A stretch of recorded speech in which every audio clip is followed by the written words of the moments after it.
গুৱাহাটী মহানগৰীৰ এখন স্কুললৈ সুখবৰ স্কুলখনে সৰ্বভাৰতীয় পৰ্যায়ত লাভ কৰিলে 16 নম্বৰ স্থান পিছে কোনখন স্কুলে লাভ কৰিলে এই সাফল্য চাও আহক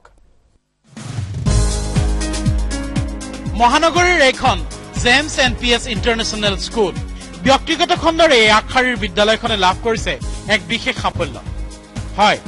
গুৱাহাটীৰ লখৰাত থকা এইখন স্কুলে এডুকেশ্যন ৱৰ্ল্ড নামৰ আলোচনীখনে সৰ্বভাৰতীয় পৰ্যায়ত প্ৰদান কৰি অহা ইণ্ডিয়ান স্কুল ৰেংকিঙত 16 নম্বৰ স্থান দখল কৰাৰ লগতে ৰাজ্যৰ ভিতৰতে দ্বিতীয় স্থান দখল কৰিবলৈ সক্ষম হৈছে ডে বৰ্ডিং শাখাত জেমছ এনপিএছৰ এই সাফল্য খুবই ভাল লাগিছে এটো ভাবা নাছিল আমি 16 ৰেংক পাম বুলি ইণ্ডিয়াৰ ভিতৰত 16 ৰেংক পাবলৈ সঁচাকৈ বহুত কঠিন গতি পোৱাৰ পিছত সঁচাকৈ আমি আনন্দিত হৈছো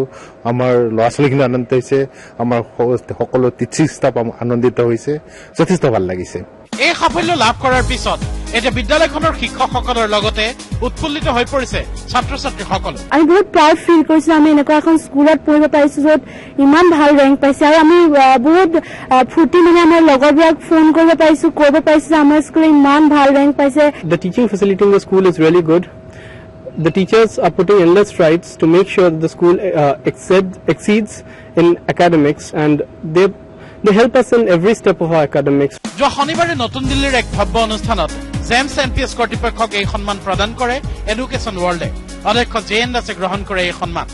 আন্তঃৰাষ্ট্ৰীয় পৰ্যায়ত বিভিন্ন বিদেশী স্কুলৰ লগত শৈক্ষিক আৰু সাংস্কৃতিক আদান প্ৰদানৰ বাবে জেমছ এনপিএছ ইণ্টাৰনেশ্যনেল স্কুলৰ ছাত্ৰ ছাত্ৰী ইতিমধ্যে জাৰ্মানী অষ্ট্ৰেলিয়া মাৰ্কিন যুক্তৰাষ্ট্ৰ আদি দেশো ভ্ৰমণ কৰিছে